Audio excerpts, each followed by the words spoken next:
All right, what's happening, everybody? So I got an update here. I took that piece of poplar out of the mold. Here it is.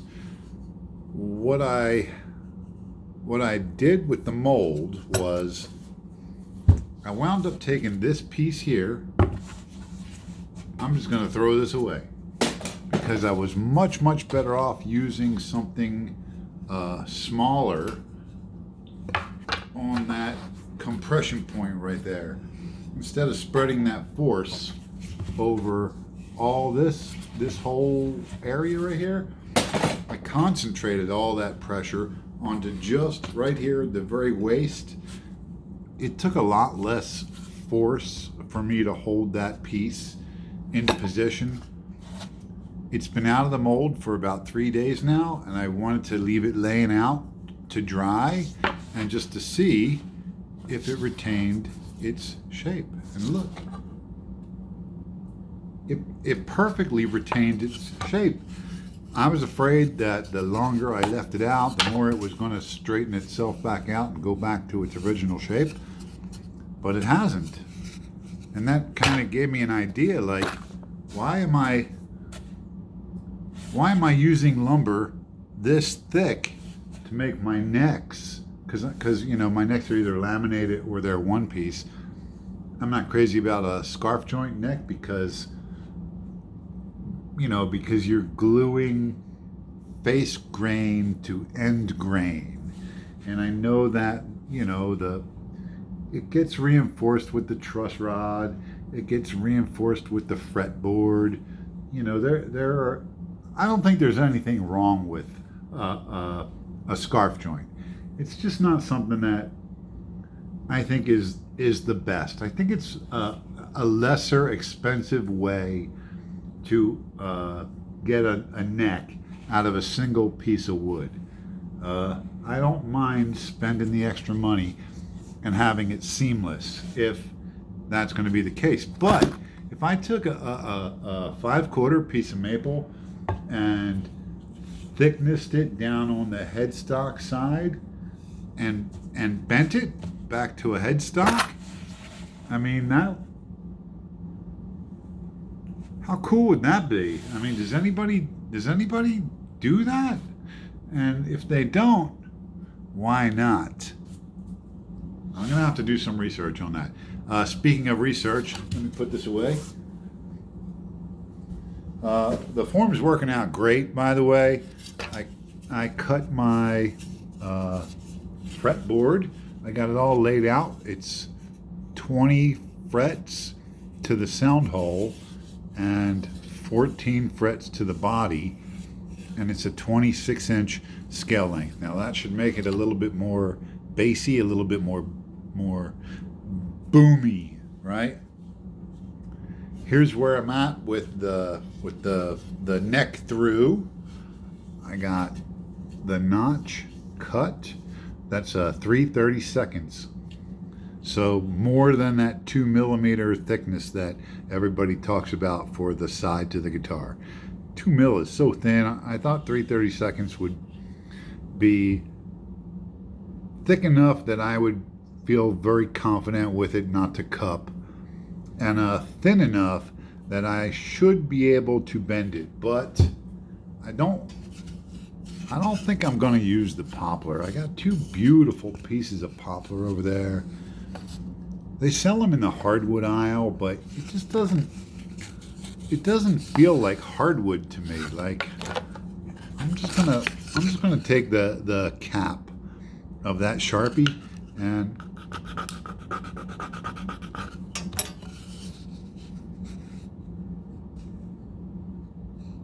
see those marks? They're indented.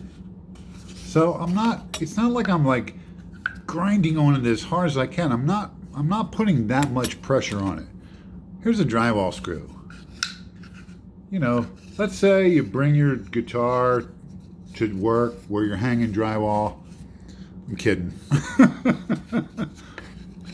But let's say there's something on the floor out where you're gigging and you don't see it, and you set your guitar down on it, and you just plop it down. Oh, I did. I left a mark in it. right under my fingernail, right there. I can feel it too. It's got an indent in it. Just from that rounded drywall screw right there. So that would not happen to walnut. Here's my my fretboard, and I'm gonna push on this a lot harder. And yes, I left a dent in it. The dent doesn't feel as deep as it does on this. This one, the dent was deep, and on this one, the dent is also smaller. On this one, the dent goes like this. We'll do an exaggerated blow up, and then on the walnut, the dent goes like that. So the dent doesn't extend as far because it didn't go in as deep. So walnut, definitely a better wood for guitar sides than this poplar, even though I got some poplar that has like no green in it, and it has just beautiful grain, nice and straight. It's good looking, but I'm worried about the quality of it. So I'm probably not going to use it unless something goes horribly wrong and I just can't bend that walnut. It was way more difficult to bend, which to me is kind of an indicator that, yeah, it's doesn't want to bend because it's a much harder wood, and I want a harder wood. Maybe maple for the sides. I still have to bend a piece of maple. I do have some over there. I was thinking about buying a fat piece of maple and trying to test bend a headstock into it. You know, if it works, I got my next guitar neck ready, and if it doesn't work, then I'll have to come up with another plan. The tops and the backs of acoustic guitars, a lot of them are the spruce. A lot of people like the spruce. You know, my Martin is a spruce top guitar. It's nice. It sounds good, but I wanted something a little bassier, a little more big, a bigger sound than that. And I know this guitar is huge. I got the ears glued on. I still got to thickness this, but I started to shape, you know, just rough shape this to get it a little bit closer to where it's going to, you know, to its finish shape. So still working on this. Those lines are my do not sand past here line. That's going to be the shape of the heel right there. Just nothing too fancy. We'll see. I may even take this bottom right here, and I may taper that like that, just because it's cool, it's different. You know, kind of highlight the fact that it's not a typical sound box bolted onto a neck. Not that there's anything wrong with that, but on a 12-string, you know, we know that that's a point of failure on the 12-string. So with this setup, I don't think it's going to be. I got just enough space left in here for a glue block. I'll have a glue block right there. The neck, the body will dive into that notch right there. Those are the notches. So they're about a 1/4 inch deep, and they're 3 32 wide. So hopefully that's not going to be too thick for a beginner, an amateur woodbender to bend that into shape. But with the form, this was really surprisingly easy. I did a little bit of research. I definitely should have boiled the wood longer. The other people, you know, bending wood, you don't have to use steam like, you know, Japanese masters, they boil the wood before they bend it. So I'm not sure why everyone uses steam. I know steam gets hotter than boiling water, but I mean, if boiling water works, why trouble yourself with the steam box and an iron? That I never even built the iron that I bought all the parts for, so I don't think I'm ever going to wind up building it.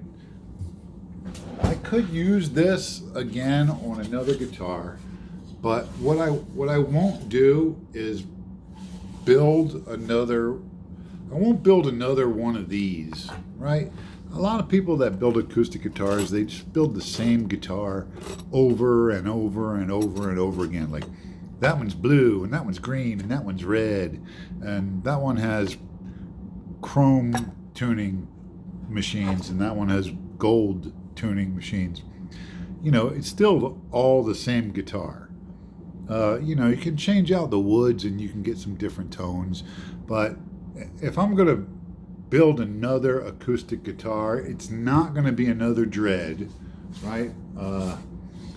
But it's cool that I got this, because what I'll do is I'll recut this to a different shape, maybe even with a cutaway in it. I mean, how cool would that be? So I can use this again and again and again and again until I build a ukulele. But I just don't want to build the same guitar over and over and over again. And yeah, this stuff, it's not free to build. This wasn't super expensive, but remember, it's not free. So hang on to your scraps. That old piece of plywood that you're going to cut up and throw away. Maybe hang on to it, cut it up into more manageable sized pieces. You'll use it.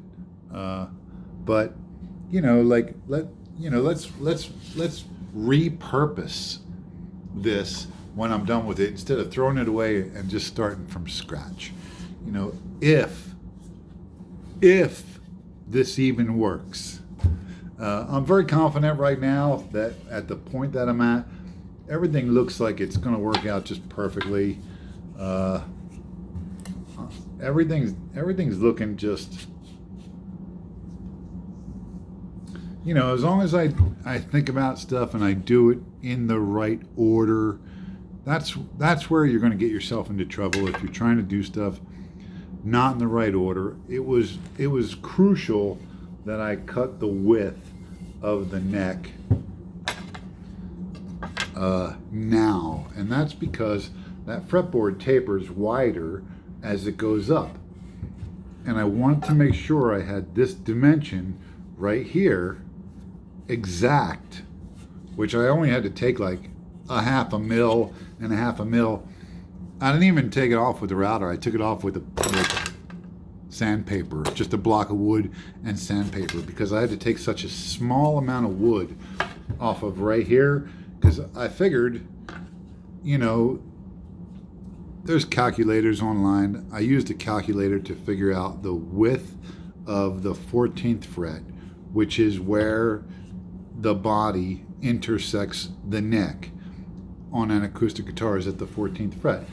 So I figured out the width of the neck at the 14th fret, and I built this whole thing based on that width. Is that wide enough? Is it too wide?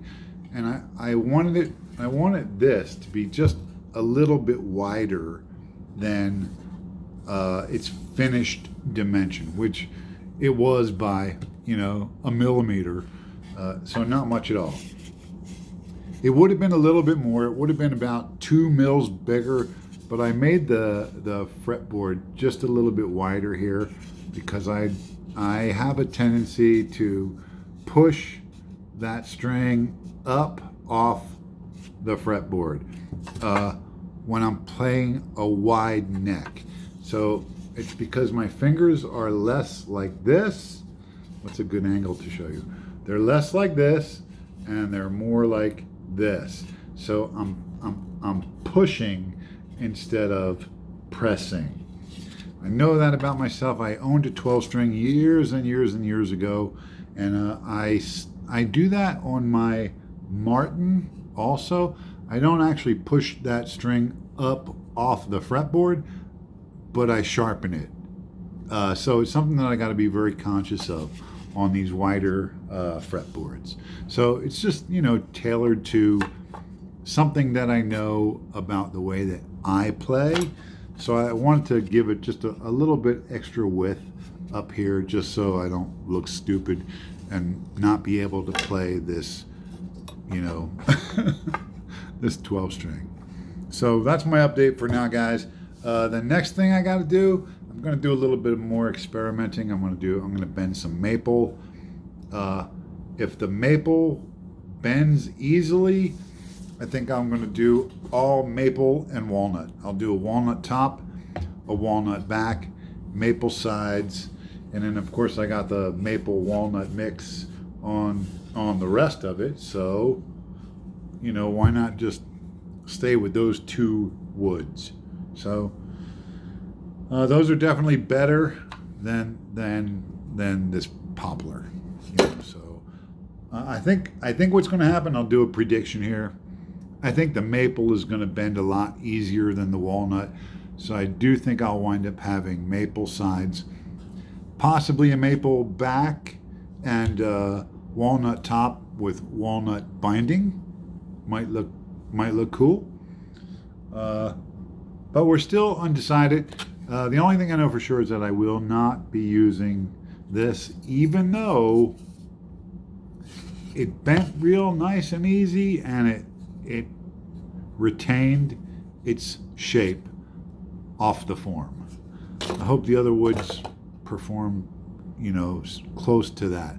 I know this stuff doesn't like to bend, but we'll see. We'll do some more experimenting, and then after I do all the experimenting, the next video they will have bent. I'll have bent sides put on this. Probably have to build a form to hold it in its proper shape while I do the top. I am not going to be radiusing the top or the bottom of this guitar. I will be arching it instead, because this thing is a beast. It's 5 1/4 back here and 4 1/2 here. So it's a very deep guitar, and I don't want to give that back with a radius. So I'm going to do like an arch body guitar instead. They're supposed to sound a little punchier than a radius, but we'll see. Still doing my research. That's all I got for now, guys. Peace.